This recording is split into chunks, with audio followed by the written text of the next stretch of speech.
શેરબજારમાં રોકાણની લાલચ આપી મેદરપુરાના એન્જિનિયર પાસેથી લાખો પડાવી લેનાર વધુ બેને અમદાવાદથી સાયબર ક્રાઇમની ટીમે ઝડપી પાડ્યા છે।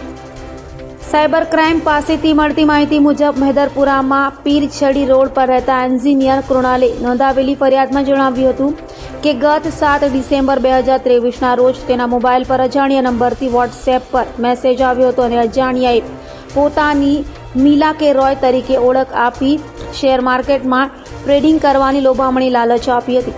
જય અને જોન ગ્રુપ એડમિન છે તે ગ્રુપમાં કૃણાલને એડ કરાયા હતા અને જય તથા જોન જે ટિપ્સ આપતા હતા તે શેર અપર સર્કિટમાં ચાલ્યા જતા હતા।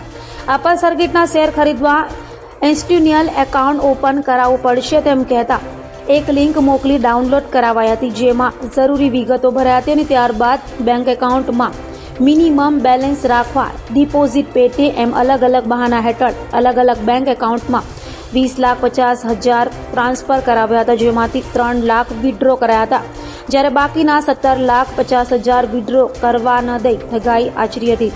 કૃણાલે આ મામલે સાયબર ક્રાઇમમાં ફરિયાદ થતાં પોલીસે કમિશનની લાલચમાં બેંક એકાઉન્ટ ભાડે આપનારા સુરતના આરોપીઓની ધરપકડ કરી હતી જ્યારે આ ગુનામાં વોન્ટેડ અમદાવાદના નરડો ખાતે રહેતા રોનિત નારણ મોડિયા અને અમદાવાદ કણભાના વિરેન્દ્ર વિશ્વનાથ સોમકુંવરેને પણ ઝડપી પાડ્યા હતા। તો આ બંનેએ પણ કમિશનથી બેંક એકાઉન્ટ ભાડે આપ્યા હોવાની કબૂલાત કરી હતી। હાલ તો સાયબર ક્રાઇમમાં આ મામલે વધુ તપાસ હાથ ધરી છે।